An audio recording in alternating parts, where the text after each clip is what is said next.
बिस्मिल्लाहिर्रहमानिर्रहीम अस्सलाम वालेकुम नाज़रीन, आप यूट्यूब चैनल देख रहे हैं। मैं इमरान खान हूँ। पाकिस्तान के मीडिया को, न्यूज़ रूम को बाकायदा मना किया गया। मेरे बहुत सारे मीडिया में दोस्त हैं, सारी ज़िंदगी यही कारोबार किया है मैंने, यही काम किया है मैंने, इन्हीं चैनल्स के अंदर काम करके मैं तनख्वाह लेता रहा हूँ। इन्हीं के साथ मैंने अपनी ज़िंदगी की 2 दहाइयाँ गुजार दी हैं। 20 साल थोड़े नहीं होते। तो मुझे मेरे साथी फ़ोन करके बताते हैं कि यार इतनी सख्ती तो कभी भी नहीं थी खान साहब। क्या मतलब है? मुझे हम खबर नहीं दे सकते। कोई बंदा मर गया, उसकी लाश नहीं दिखा सकते, बता नहीं सकते। कोई बच्चा पानी में डूब के मर गया, हम बता नहीं सकते। जो हालात हैं वो हम सामने ला नहीं सकते। न्यूज़ रूम को सख्ती से मना किया गया। डरे हुए सारे कि एस्टेब्लिशमेंट नाराज हो जाएगी, कि अगर हालात बुरे दिखाए, हालात बद से बदतरीन है वहां पे, लेकिन अगर आपने ये हालात बद दिखाए या बुरे दिखाए तो आपको निशान इबरत बनाया जाएगा। आप नौकरी से हाथ धो बैठेंगे, आपका चैनल बंद कर देंगे। अब इमरान खान साहब के हवाले से एक इंपॉर्टेंट खबर है, मैं ये आप तक पहुंचा देता हूं। ये खबर ये है कि तोशाखाना 2 का केस चलाया जा रहा है अदालत में। अब पाकिस्तान तहरीक इंसाफ चाहती है कि पहले अलकादर में इमरान खान साहब की जमानत हो जाए, वो बाहर आ जाए, फिर चलाते रहे तोशाखाना 2 का केस। लेकिन जो एस्टेब्लिशमेंट है उसकी ख्वाहिश ये है कि इमरान खान साहब जेल के अंदर ही मौजूद हों। पहले उन्हें तोशाखाना 2 में सजा सुनाई जाए ताकि वो जेल के अंदर रहे, और फिर उन्हें अलकादर में जमानत दी जाए। इनका तरीका वारदात ये है। 8 महीने से इमरान खान ने और उनकी एहलिया ने तोशाखाना 2 में बरियत की दरखास्त दी हुई है, जिसको नहीं सुना जा रहा। ये जरा देखिए आप मौजूदा साहब ने बताया, इमरान खान साहब ने दोबारा उसमें एक दरखास्त दायर कर दी है कि यह समात रोकी जाए। यानी जब तक पाकिस्तान तहरीक इंसाफ की स्ट्रेटजी ये है, जब तक इमरान खान साहब की अलकादर यूनिवर्सिटी केस में जमानत नहीं हो जाती, तब तक तोशाखाना 2 की समात रोकी जाए और इसमें सजा होने से रोकी जाए। अगर तोशाखाना 2 में सजा रोक दी जाती है और इमरान खान साहब अलकादर में जमानत ले लेते हैं, तो फिर तो वो बाहर आ जाएंगे, या कोई नया मुकदमा बनाना पड़ेगा उन्हें अंदर रखने के लिए। तो इमरान खान और बुशरा बीबी की तोशाखाना 2 की केस में बरियत की दरखास्तों पर इस्लामाबाद हाई कोर्ट में 8 महीने से एक भी बाकायदा समात नहीं हुई। नवाज शरीफ के लिए ये सिस्टम एयरपोर्ट पहुंच जाती है अदालत कि मियां साहब ने अंगूठा लगाना है, और इमरान खान की 8 महीने से एक भी समात नहीं हुई तोशाखाना 2 के केस में। ये हालात हैं। और ये जज कौन है? ये वही जज हैं जिनको 26वीं आईनी तरमीम के बाद लाया गया, जस्टिस इनाम अमीन मिनहास। इन्होंने 23 और 28 जनवरी को 2 समातें की थी। तब से ये मामला ठंडा पड़ा हुआ है। फिर 25 अप्रैल को हमारी एक दरखास्त मंजूर की गई, लेकिन यह मामला अभी तक नहीं सुना गया। यह पाकिस्तान तहरीक इंसाफ का मौकिफ है। लेकिन इमरान खान साहब ने और बुशरा बीबी ने, अब यह एक वकला का एक और तरीका है कि कुछ भी करके इमरान खान साहब को बाहर निकालने का इंतजाम किया जाए। तोशाखाना 2 में देखें, वकील तो बेचारे अपनी कोशिश करेंगे ना, जोर लगाएंगे, अदालतों में जाएंगे, लेकिन एस्टेब्लिशमेंट ने जब यह फैसला किया हुआ कि इमरान खान को हमने बाहर नहीं निकालना, तो वो कोई और रास्ता देख लेंगे इमरान खान को जेल में रखने का। यानी वो 9 मई के अंदर कोई और एक चीज करके गिरफ्तारी डाल देंगे, कोई खुफिया कहीं से मुकदमा उठाएंगे जी इसमें इमरान खान मुलविस था, गिरफ्तारी डाल देंगे।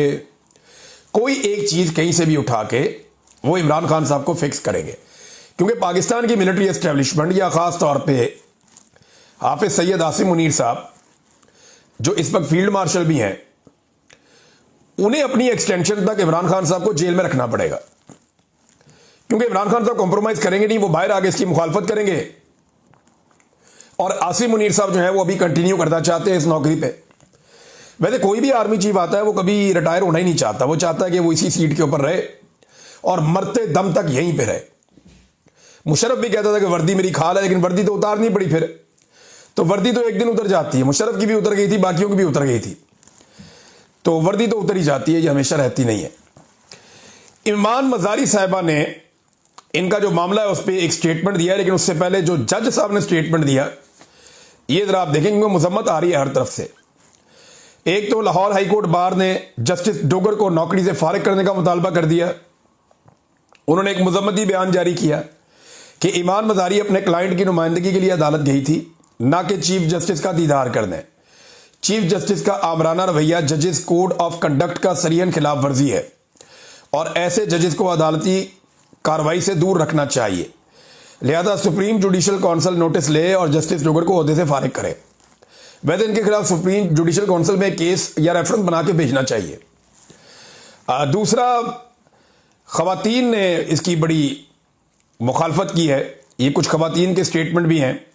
41 खवातीन वकला ने इस्लामाबाद हाई कोर्ट के हवाले से एक दस्तखत करके एक मुज़ब्बती बयान जारी किया है। खवातीन वकला की चीफ जस्टिस की जानिब से एडवोकेट ईमान मज़ारी के मुतालिक गुज़िश्ता रोज़ के रिमार्क्स की मजम्मत की है। ख़त में कहा कि खवातीन वकला की हैसियत से चीफ जस्टिस सरफराज जोगर ने ईमान मज़ारी मुतालिक रिमार्क्स की मजम्मत हम करती हैं। रिपोर्ट के मुताबिक चीफ जस्टिस ने ईमान मज़ारी को तौहीन अदालत कार्रवाई की धमकी दी। चीफ जस्टिस ने ईमान मज़ारी के शौहर को कहा कि इसे समझाएं। चीफ जस्टिस के रिमार्क्स जिनसी तफरीक, धमकी आमेज और एक जज की तरफ से नामुनासिब रवैया पर मबनी है। तो ये उन्होंने खवातीन ने भी इसकी मुखालफत की है।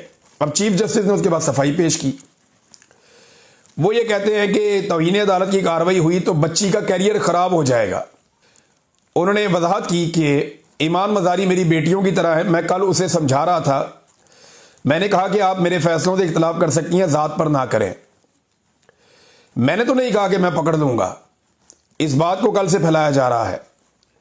हादी साहब खड़े थे, मैंने कहा कि इन्हें पकड़ कर ले जाओ वरना मैं तौहीन अदालत की कार्रवाई कर दूंगा। अब ये जज साहब जो है ना मुकर गए अपनी बात से। हादी साहब ने दोबारा दोहराया कि नहीं जज साहब, आपने ये नहीं कहा था। आपने कहा था कि मैंने इसे पकड़ लिया ना, तो वैसे मैं आपको एक बात बताऊं, पकड़ना तो जब भी है वो अल्लाह रब्बुल इज़्ज़त ने पकड़ना है। उसकी पकड़ बड़ी सख्त है। वो पेशानी के बालों से और पैरों से पकड़ लेता है। इंसान हिल भी नहीं सकता। अल्लाह ताला कुरान पाक में कहता है बार बार कि उसकी पकड़ बड़ी सख्त है मेरे अल्लाह की। तो पकड़ने का इख्तियार तो सिर्फ अल्लाह के पास है। आप कहां से खुदा बन रहे हैं कि मैंने पकड़ लिया ना। और अगर किसी दिन आपको अल्लाह के हुक्म से अवाम ने पकड़ लिया ना, तो फिर आप देखिएगा क्या होगा। और बहुत सारे ममालिक की मिसालें आपके सामने हैं जो वहां पे ऐसे जजेस के साथ जो एस्टेब्लिशमेंट के या हुकूमतों के इशारों पर नाचते थे उनके साथ हुआ। लिहाजा अपना अपना किबला सबको दुरुस्त रखना चाहिए। ईमान मज़ारी साहबा का भी इस पर स्टेटमेंट आया। ईमान मज़ारी साहबा ने कहा कि पहले तो चीफ जस्टिस साहब ने बदतमीजी की, मुझसे मेरी काम की जगह पर मुझे हरास किया गया। देखिए ना, यही बात मैं कर रहा था कल भी कि इनको हरासमेंट का केस करना चाहिए। और खुली अदालत में मुझे धमकी दी गई। अपने किए पर शर्म तो इन्हें आनी नहीं और आज भी सेक्सिस्ट रिमार्क्स पास कर रहे हैं। मैं ना तो उनकी बेटी हूं ना ही बच्ची हूं, मैं एक प्रोफेशनल वकील हूं। तूफाने बदतमीजी करके अब कहते हैं मेरी बात सही कोट नहीं की गई और आज भी वही रवैया है। तो ये ईमान मज़ारी साहबा ने और उनके शौहर ने खुलकर बताया कि अब चीफ जस्टिस अपने बयान से भाग रहे हैं और झूठ बोल रहे हैं। असल बात वही है जो कल उन्होंने अदालत में कही और मीडिया ने उसको रिपोर्ट किया था। नाज़रीन, एक और चीज जो है मिसिंग पर्सन के हवाले से मोहसिन अख्तर कियानी साहब का एक स्टेटमेंट है। मैं चाहता हूं ये स्टेटमेंट मैं आपके सामने रखूं। ये बहुत इंपॉर्टेंट उनका स्टेटमेंट है। जस्टिस मोहसिन अख्तर कियानी साहब ने मिसिंग पर्सन के केस में वफाकी हुकूमत के नुमाइंदे से एक सवाल पूछा, क्योंकि इन्होंने कहा जी हम जो मिसिंग पर्सन है ना उनकी फैमिलीज को 50-50 लाख रुपया दे रहे हैं। तो उन्होंने कहा कि इतने ज्यादा मिसिंग पर्सन की फैमिली को आप 50-50 लाख रुपए कहां से देंगे? क्या IMF से इमदाद लेकर आप ये पैसे देंगे? दूसरा, बड़ी अजीब बात यह है कि जिन्हें रियासत दहशतगर्द समझती है या वो कहते हैं तो दहशतगर्द हैं, ये तो मिसिंग पर्सन है ही नहीं ना, दहशतगर्द कहते हैं।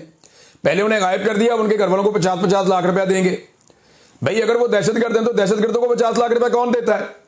तो रियासत खुद ये तस्लीम कर रही है कि इन्होंने जिन बंदों को उठाया वो मासूम लोग थे, वो सिर्फ मिलिट्री एस्टेब्लिशमेंट के मफादात के खिलाफ थे, या वो जो अपने हुकूक के लिए आवाज उठा रहे थे वो मिलिट्री एस्टेब्लिशमेंट को सूट नहीं कर रही थी। और यही वजह बन गई कि उनको लापता कर दिया गया जबरी तौर पे, जैसे हमें किया गया बहुत सारे लोगों को। और उनमें जो लोग अब वापस नहीं आए बेशुमार हैं, वो उनको 50-50 लाख रुपया देंगे। तो ये एतराफे जुर्म है कि हमने ज्यादती की, अब हम पैसे देने के लिए तैयार हैं। तो जज साहब ने नुक्ता उठाया कि वो तो अब दहशतगर्द उन्हें कहते थे। एक और स्टेटमेंट है नाज़रीन हुकूमत का, ये स्टेटमेंट आप देखें, बंदा सर पकड़ के बैठ जाए कि इनका दिमाग काम करता है या नहीं करता। हुकूमत अपने बयान में और ब्रीफिंग में कहती है कि 10,000 स्कूल बंद होने से अरबों रुपए सालाना की बचत होगी। अस्पताल भी बंद कर दो,